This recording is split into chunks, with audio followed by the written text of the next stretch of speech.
ఈరోజు మనం ఒక ఆన్లైన్ పియానో పాఠాన్ని పరిశీలిద్దాం. ఇది కేవలం పియానో ఎలా వాయించాలనేదే కాదు, దాని వెనకున్న ఒక అద్భుతమైన బోధనా పద్ధతిని మనం అర్థం చేసుకోబోతున్నాం. ఇది చాలా పెద్ద ప్రశ్న కదా, ముఖ్యంగా ఆన్లైన్లో. మరి ఈ పియానో పాఠం ఈ ఛాలెంజ్కి ఎలా సమాధానమిచ్చిందో చూద్దామా? సరే, రాబోయే కొన్ని నిమిషాల్లో మనం ఏం తెలుసుకోబోతున్నామంటే, ఫస్ట్ గాస్పెల్ పియానో మెథడ్, తర్వాత స్లాష్ కార్డ్ అంటే ఏంటో చూద్దాం, 3 లెవెల్స్లో ఎలా నేర్చుకోవచ్చు, మనకంటూ ఓ స్టైల్ ఎలా యాడ్ చేసుకోవాలి, ఇంకా ఇదొక లెసన్ కంటే ఎందుకెక్కువో చూద్దాం. సరే, విషయంలోకి వెళ్ళిపోదాం. గాస్పెల్ మ్యూజిక్ వినడానికి ఎంత బావుంటుందో, అందులో వాడే కార్డ్ ప్రోగ్రెషన్స్ అంటే ఆ కార్డ్స్ వరుస వాయించడానికి అంత కష్టంగా అనిపిస్తాయి. కాని ఈ లెసన్ ఆ కష్టాన్ని చాలా చాలా ఈజీ చేసేస్తుంది. అదెలాగో చూద్దాం. ఈ మొత్తం సమస్యకి పరిష్కారం ఒక్క సింపుల్ కానీ చాలా పవర్ఫుల్ టూల్తో స్టార్ట్ అవుతుంది. అదేంటో తెలుసుకోవాలుందా? అదే ఇది, స్లాష్ కార్డ్. అసలు మ్యాజిక్ అంతా ఇక్కడే ఉంది.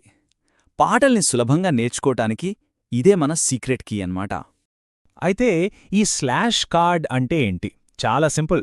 కుడి చేత్తో ఒక కార్డ్ వాయిస్తుంటే ఎడమ చేత్తో ఆ స్లాష్ తర్వాత రాసున్న ఒక్క నోట్ను మాత్రమే వాయించాలి, అంతే. ఉదాహరణకు C/G అని ఉందనుకోండి, రైట్ హ్యాండ్తో C కార్డ్, లెఫ్ట్ హ్యాండ్తో G నోట్. సింపుల్ కదా? ఇక్కడ చూడండి, నార్మల్ కార్డ్కి స్లాష్ కార్డ్కి ఉన్న తేడా. రైట్ హ్యాండ్లో వాయించేదొకటే, కానీ లెఫ్ట్ హ్యాండ్లో బేస్ నోట్ మారగానే ఆ వచ్చే సౌండే వేరు. మొత్తం మ్యూజిక్ చాలా అందంగా మారిపోతుంది. ఇక చూడండి, ఆ ఇన్స్ట్రక్టర్ ఏమంటున్నారో.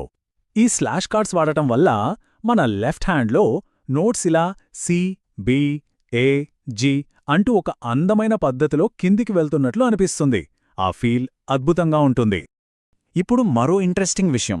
ఒకే క్లాస్లో కొత్తవాళ్ళు, కొంచెం అనుభవం ఉన్నవాళ్ళు ఉంటారు కదా. మరి అందరికీ ఒకేసారి ఎలా నేర్పించాలి? ఎవరికి విసుగు రాకుండా అందరూ నేర్చుకునేలా దీనికి వాళ్ళొక సూపర్ పద్ధతిని కనిపెట్టారు. అదే ఈ 3 లెవెల్ పాత్. లెవెల్ 1లో బిగినర్స్ కోసం కేవలం రైట్ హ్యాండ్ మీద ఫోకస్. లెవెల్ 2లో కొంచెం ప్రాక్టీస్ ఉన్నవాళ్లు 2 చేతులతో వాయించొచ్చు. ఇక లెవెల్ 3లో ఇంకాస్త ముందుకు వెళ్ళి రిథం కూడా యాడ్ చేయొచ్చు. అంటే ఎవరి లెవెల్లో వాళ్లు ప్రాక్టీస్ చేసుకోవచ్చు. ఎవరూ వెనకబడిపోతున్నామన్న ఫీలింగే ఉండదు. ఈ మాటలు గమనించండి. ఇన్స్ట్రక్టర్ స్టూడెంట్స్ని ఎంత బాగా అర్థం చేసుకున్నారో చూడండి. పియానో వాయిస్తూ అదే టైంలో చాట్ చేయడం కష్టం కదా, అదాయనకు తెలుసు. ఎంత కేరింగ్ కదా. ఓకే, బేసిక్స్ వచ్చేశాయి. ఇప్పుడు నెక్స్ట్ ఏంటి? జస్ట్ నోట్స్ వాయించడం కాదు, సంగీతంలో మన సొంత స్టైల్ని, మన పర్సనాలిటీని తీసుకురావడం. ఇక్కడే ఈ లెసన్ ఇంకా స్పెషల్ అవుతుంది. బేసిక్ కార్డ్స్తో పాటు మన మ్యూజిక్కి ఇంకాస్త ఫ్లేవర్ యాడ్ చేయడానికి కొన్ని బోనస్ ట్రిక్స్ కూడా నేర్పిస్తారు. వాళ్ల భాషలో చెప్పాలంటే కొంచెం స్పైస్ లేదా జ్యూస్ యాడ్ చేయడం అన్నమాట. ఆ స్పైస్ ఏంటంటే యాడ్ 9 కార్డ్ లాంటివి. అంటే ఒకే ఒక్క వేలు అదనంగా చేర్చటం. దీంతో సౌండ్ చాలా రిచ్గా వస్తుంది.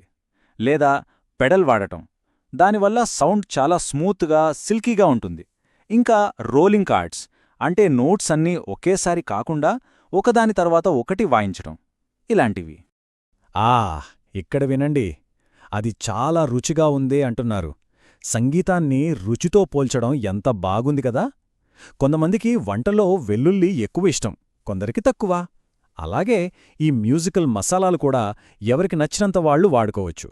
సరే, ఇప్పటిదాకా మనం మ్యూజిక్ గురించి మాట్లాడుకున్నాం. కానీ ఈ లెసన్ని అంత స్పెషల్గా మార్చేది ఇంకో ముఖ్యమైన విషయముంది.